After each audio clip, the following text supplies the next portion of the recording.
branches are rag and dvesh, likes and dislikes. That when the mind arrogates and says I, me and mine, the mind is termed as ego.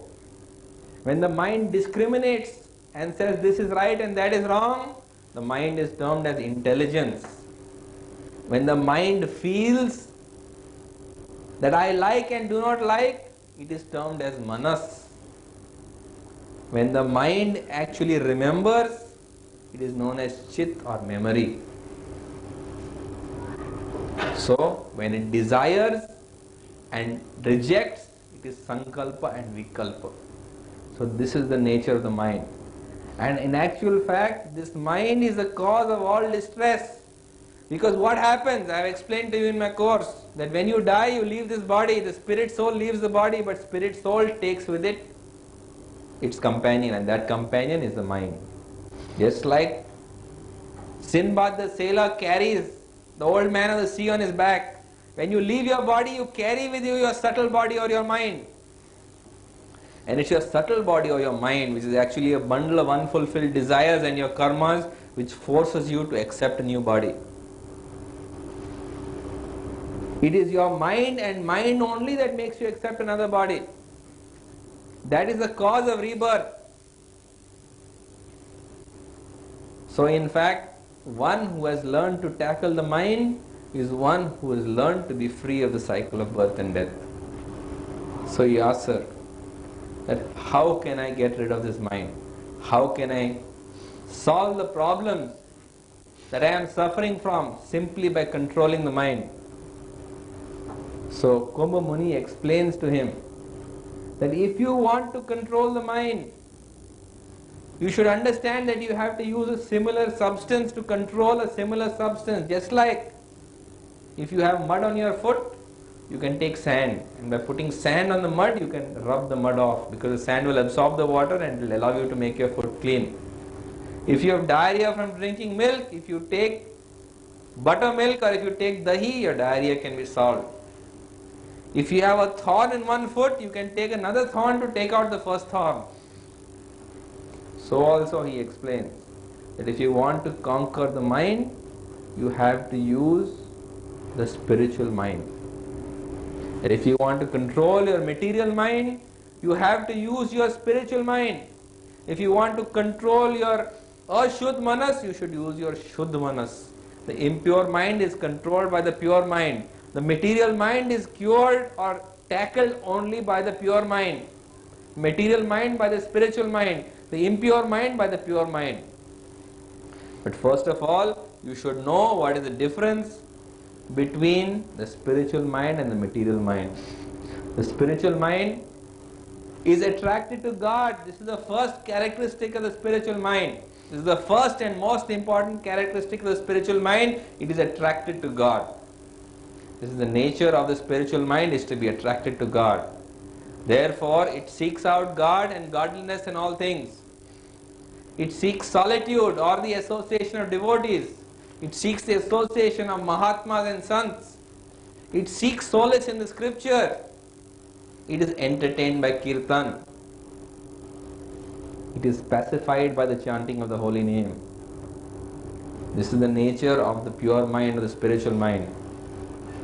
It is a mind which is attracted to the higher. And the impure mind or the material mind, it is attracted to things of the world. It is attracted to material pleasures of the senses that actually take you away from God. It is attracted to video, movie, TV. It is attracted to novels. It is attracted towards all sinful activities. This is the nature of the impure mind. And simply by starving the impure mind and feeding the pure mind, the impure mind can be destroyed. So she explains, Kumbha Muni explains to him that if you want to conquer your mind, simply use your spiritual mind or your shuddh manas to control the lower mind by rejecting all activities that make the impure mind strong, and instead engage in activities that make the pure mind stronger, and naturally it shall come out as the victor. So this is exactly what Sikhidwaja does. He chants the holy name, he does kirtan, he does meditation, he worships God. And by performing all these activities, eventually in course of time, he tells Muni that now I have controlled my mind. Now I am peaceful. Now I am happy. So to test whether he has really controlled his mind, Kumbh Muni tells him that I will see you in the evening, and when I see you in the evening, I will decide what further things you should continue doing. Until then, you keep on continuing on the same path that you are. In the evening, when Kumbh Muni comes, he says that my dear King Sikhidwaja, I have received a curse from Durvas Muni. I was traveling, and when I was traveling I met Durvas Muni, and because I happened to insult him, he gave me a curse.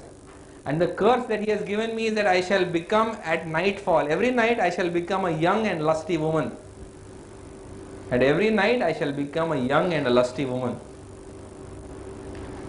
So Sikhidwaja looks at him and says, well, whatever God does, He does it for the best, so don't worry. If that is what He wills, let it be. In the night you become a lusty woman. You shall still be my spiritual master, you shall still be my guru. And come nightfall, and Kumbh Muni becomes a young, beautiful, seductive woman. So after 3 days, Kumbh Muni, in the form of this young, beautiful, seductive woman, approaches King Sikhidwaja and says that I know that I am your spiritual master, I know that I am Kumbh Muni, but at nightfall what happens? I become a young, beautiful, lusty woman, and I cannot control myself when I see a young, handsome man like you. So my request to you is that why don't we get married? We can perform Gandharva Vivah here. And you please become my husband and keep me happy.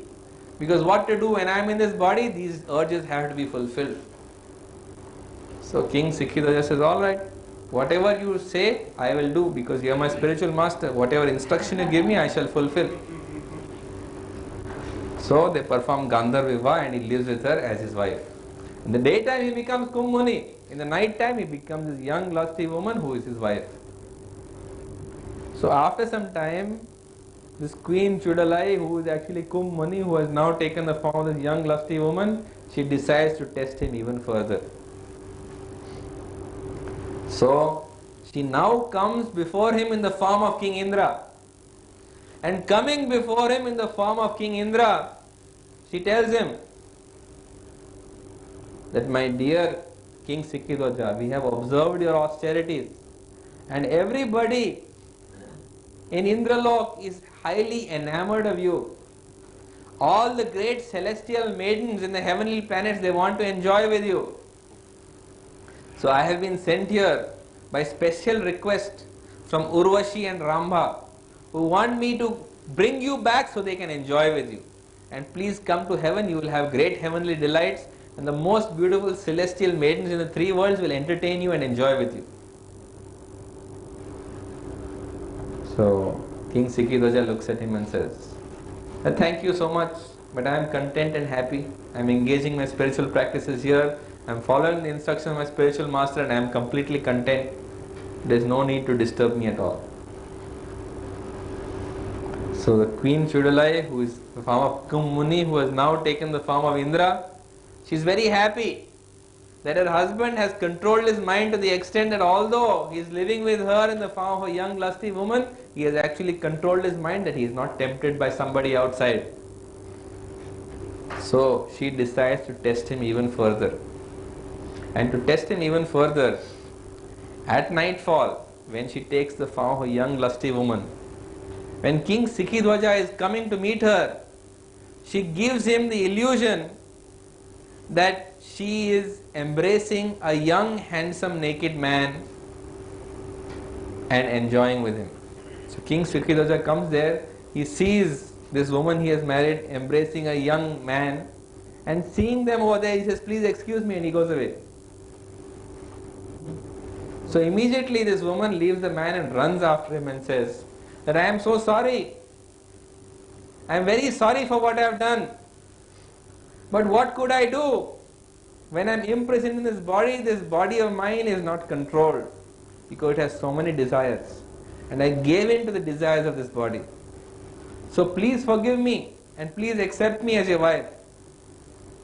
So King Sukhiraja looks at her and says, that no problem. Just go back and continue doing whatever you are doing. I am happy, I am content, I am peaceful. I am not disturbed, I am not agitated, I am not even thinking about what I saw. Please go, complete whatever you are doing and then come back. No problem. So then Queen Chudalai realizes that now he has actually controlled his mind. Now he has actually fulfilled the goal of life, that is to control the mind. And having controlled the mind and realized God, he is completely blissful and content under all circumstances. So she now reveals to him that what he saw was merely an illusion created by his yogic powers, and so also Kum Muni and Indra were also illusions created by her, and that she is none other than Queen Chudalai, his own wife. And after explaining this to him, she asks him that, what do you want now? Do you want to remain here in the forest, or would you like to go back to your kingdom? He says, your instruction is my command. Whether I go to the kingdom or whether I stay in the forest, it's all the same to me. You tell me what you want me to do and that I shall do. So she tells him, come, let's go back to the kingdom. Now you can look after the kingdom. And so they go back and they look after the kingdom and live happily ever after in their lifetimes, and at the end of their life they go back to Godhead. Because the secret of controlling your mind is simply this, that if you want to control your mind, you have to engage in activities of the spiritual mind, and you have to starve the material mind of the activities that will strengthen it. There is no neutral activity, please remember that. If you think that you are performing an activity which is not a spiritual activity, then you can be sure you are strengthening the lower mind. If an activity is not strengthening the higher mind, you have to be sure it is strengthening the lower mind. And the lower mind is so deceitful that it will constantly convince you. It will always convince you that what you are doing is the right thing. Because the mind consists of two components. It consists of the conscious component and the subconscious component. There is a part of the mind that you can see, and there is a part of the mind that you do not see. It's like an iceberg. If you see ice floating, 1/10 is above the surface and 9/10 is below the surface. That is the nature of the mind. Just like ice which floats 1/10 above and 9/10 below, the mind is only 1/10 above and 9/10 below. This is the nature of the mind. Once upon a time, there was a great ship that was launched, and that ship was known as the Titanic. It was called the unsinkable ship. Why was it called unsinkable ship? Because it was made of iron. And it was a big steamer, and they thought that nothing could sink that ship. It was called the unsinkable ship. But that ship sank. Why did it sink? It was sunk by an iceberg. When they saw the iceberg, they thought that nothing can happen to this ship. It's such a tiny little iceberg, because they saw only so much of the iceberg. 9/10 of the iceberg was beneath the surface. And when the ship passed, that iceberg ripped open the bottom of that ship, and that ship filled up with water and sank to the bottom of the sea. So also, many a ship has been launched in spiritual life. Many a ship has been launched in spiritual life, and it has been called an unsinkable ship. Many a ship has been launched in spiritual life, and it has been called an unsinkable ship. And such people have reached great exalted positions in spiritual life. But because they have underestimated the mind, what has happened? The subconscious mind has damaged them, and before they have known what is happening, they have gone underwater again. So that is the nature of the mind. Never underestimate it. Even if you don't think you're doing wrong, please judge not from your opinion but from Shastra Chakshu. What is Shastra Chakshu? Shastra Chakshu means looking at it with the eyes of scripture. Because when the scripture says something, it is absolute. It has been said, Ya Shastra Vidam Uchtrijaya Vartate Kama Karata. Na sa siddhim avapnoti na sukham na param gatim. For one who disobeys the injunctions of scripture, for such a person, there is no peace, there is no happiness, and finally there is no perfection and no final destination. So judge your activities from the scripture. Note that it's your subconscious mind which will eventually cause your destruction. Because the subconscious mind contains so many things you would not like to reveal. That's why it remains subconscious. It's like the story of Bluebeard. Bluebeard was a very famous man. He married hundreds of women. And after he married them and after taking their dowry and their money and whatever else they had, he would kill them and he would hang them in the closet. Closet means the big cupboard. There's a room in the form of a cupboard. He would hang them over there after killing them and making all their money. But one day what happened? His last wife got the key to that cupboard and she opened the key to that cupboard. And when she opened the key to the cupboard, she saw all the skeletons there. And therefore he was God. All of us have got